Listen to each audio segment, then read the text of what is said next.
Kdy v roce 2627 jsem objevil kouzlo hraní multiplayeru při hraní Counter-Strikeu a nedalo mi to, začal jsem tenkrát i vyrábět mapy do této hry, což se mě vlastně naučilo pracovat s 3Dčkem a vůbec jako s texturama a tak. A protože už se ta hra moc nehraje a strávil jsem na tom tenkrát na spoustu času, dal jsem do toho hodně lásky a energie, tak bych ty mapy chtěl uchovat, aspoň třeba takhle formou tohohle videa. Tak vás zvu na nostalgickou cestu do svých výrobků. Jako první vám ukážu Devlak. Já jsem do všech svých map, ve všech mapách jsem vymyslel vždycky něco takového trošku netradičního pro counter-strikeovské mapy. V případě Vlaku to bylo, že vlastně celá ta hra se odehrává na takovým jako jedoucím ještě vlaku, kterýho když člověk spadne, tak je okamžitě mrtvej. Myslím, že mě k tomu tenkrát trošku inspiroval myslím, že v Unrealu byla taková podobná mapa, jakože, která byla na tom na jedoucím vlaku. No, každopádně jsem se u toho učil dělat animované textury a tak. Jako kolem každého vagónu vedou 3 cesty, horem, z boku nebo středem, aby to nebylo tak jednoduchý ubránit, zakempit. A je to taková zajímavost, jsou tady i rukojmí a i pokládání bomby. Takže oba týmy můžou vyhrát tím, že splní svůj úkol. A znamená to, že oba se snaží dostat na druhý konec vlaku, a to znamená, že se někde musí stejně potkat. Teroristi začínají teda vzadu, CTčka vpředu. No a jdou. Jsou to vlastně dva osobní nákladní vagón, jeden takovýhle s cisternou.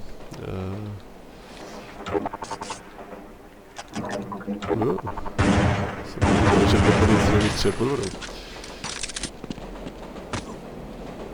A tenhle ten tank, to je teda vlastně bomboviště, když se vleze, tak se dá položit bomba, dá se tady trošku jako něco hlídat, ale ten výhled je omezený, takže je lepší vyskočit ven. Tady v bednice je schovaný easter egg a tady začínají CTčka. Musím zatroubit, takový kouř jsem vymýšlel, že tenkrát mi to dalo spoustu práce, pokusů a hodin kompilování map a vymyslet třeba jako ten tunel v rámci tohohle engineu, tak aby prostě fungoval, hejbal se s tou krajinou a nezabíjel hráče, když přes ně přijíždí. To bylo jako tenkrát docela voříšek. Tak, posuneme se na další mapu.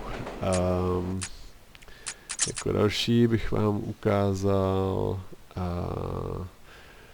tady závody kluzáků, protože to je další z map, který měli takový jako twist. Postavil jsem ji vlastně kolem herního módu, který jsem vlastně nikdy jinde neviděl, a to je mód, kde teroristi se snaží dostat z místa A na místo B a tím vyhrajou. Já jsem žádnou jinou mapu toho druhu nepotkal nikdy. A vlastně jsem zkombinoval tady ten herní mod, který jsem objevil při tom jako mapování s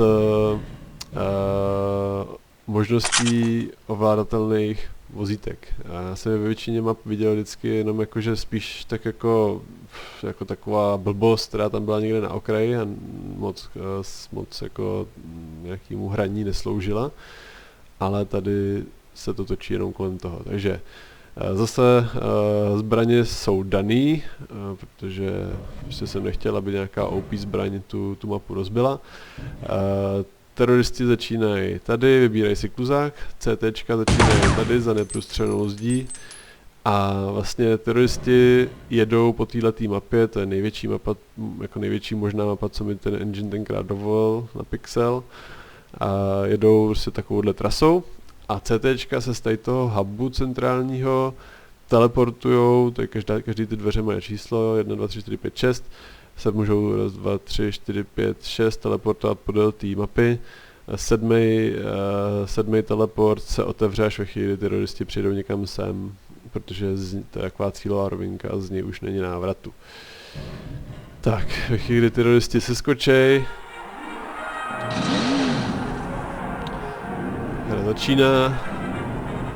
Můžou vyrazit, berou si ty kuzáky. Tady jsem se snažil, tady se vlastně objevují ty CTčka po cestě nahoře. Já jsem se snažil to prostě co nejvíc připodobnit, samozřejmě je to inspirovaný Star Wars epizoda 1 Racers, nebo teda těma kuzákama závodníma, co tam na tom Anakin řádil. Jo, vy se můžete i trochu krejt cestou, jinak když člověk takhle jede a řídí, tak se vlastně míření chová stejně jako když stojíte na místě.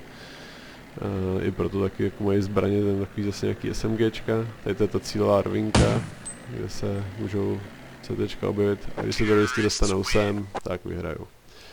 Já vám to ještě ukážu z toho CT pohledu.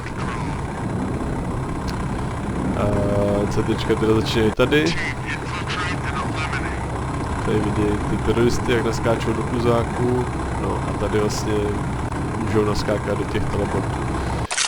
Nad každým tím teleportem je zpráva, jestli ještě pod ním neprojel žádný terorista, jo, aby tady člověk na někoho nečíhal, zatímco oni už jedou prostě do cíle, tak vždycky se tady ta textura změní. Vždycky se tam ta textura změní ve chvíli, kdy podle toho, jak první vozidlo postupuje po mapě.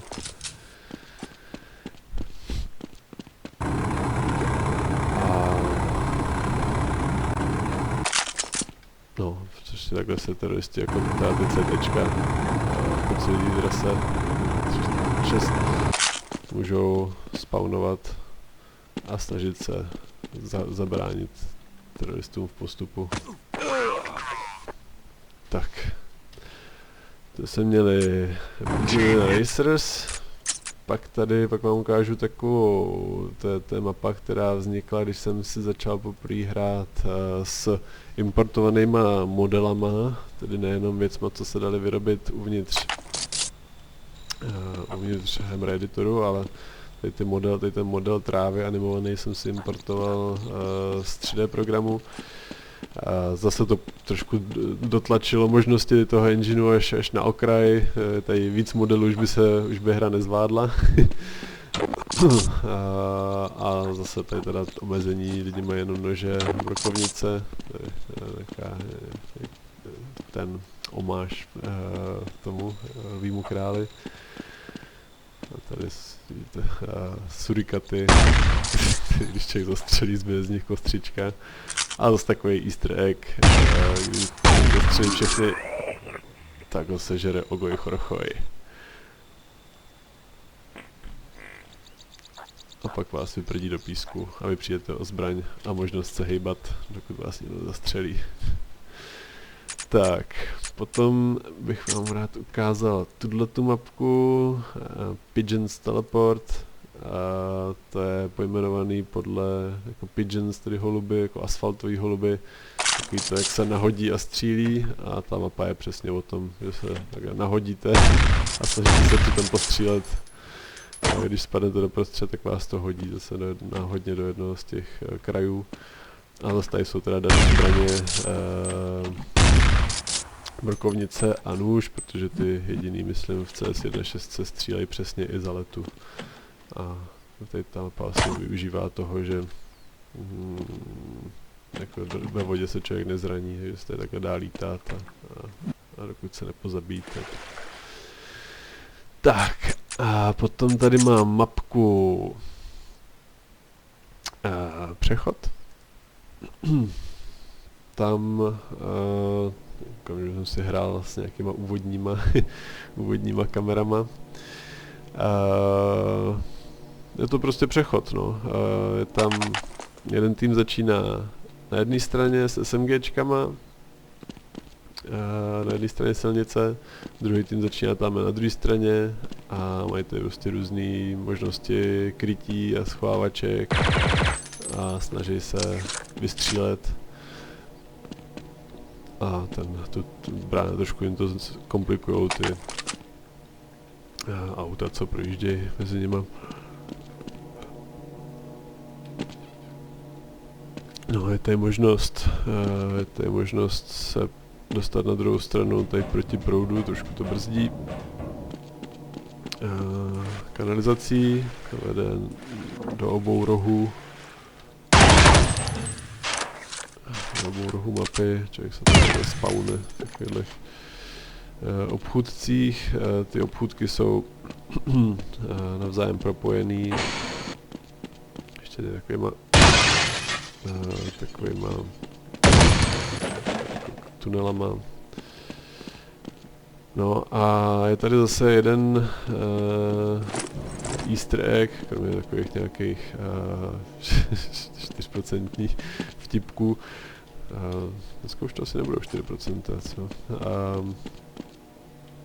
Tak se tady dá doběhnout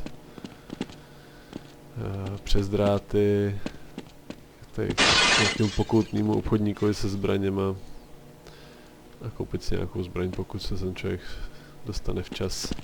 Ale samozřejmě to není jednoduchý, tady běhat nad mapou po drátech, jste přitom docela zranitelný. No. Tak. A tím asi končí výčet těch hratelných map, co jsem vyráběl a který se po těch 17 let zachovaly na mých discích. Asi jsem jich udělal i víc, ale ty jsem byly prostě jsem je zachoval. Ale ještě tady mám jednu, která je opravdu taková taková nostalgie těžká pro mě, protože když jsme hráli CSko, tak jsem se samozřejmě udělal spoustu přátel a s těmi jsme se rozhodli sejít a udělat si LAN party v této budově radnice v Červeném újezdu u Prahy. A vlastně během té LAN party, když už jsme všichni byli tak jako dosyta vyhraný a ospalí, tak jsem vymodeloval tu budovu, aby jsme si mohli jakoby zahrát v tom prostředí, ve kterém jsme hráli.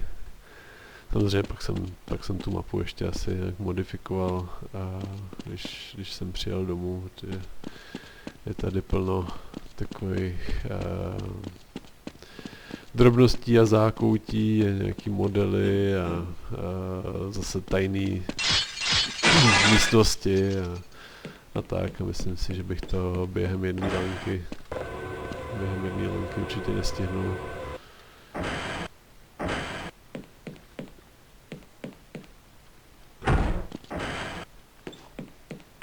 Jsou tady takové věci jako tady vlastně suterén.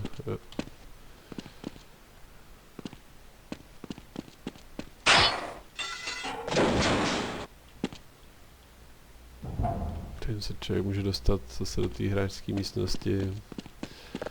A je tady dokonce i jeden takový schovaný easter egg, který souvisí s touto knihovnou. To nebudu prozrazovat, co tam je. Když si tu mapu stáhnete, dám link do popisu, tak to zjistíte. Možná tam je i okno, ale do té místnosti se jinak člověk jako nedostaneš. No. Než s použitím tajného vchodu. Tak, to bude asi všechno. Děkuji, že jste se mnou vydali na tu nostalgickou cestu. Jak říkám, mapy dám do popisu, kdybyste si je chtěli z nějakého důvodu zahrát. A to bude ode mě vše.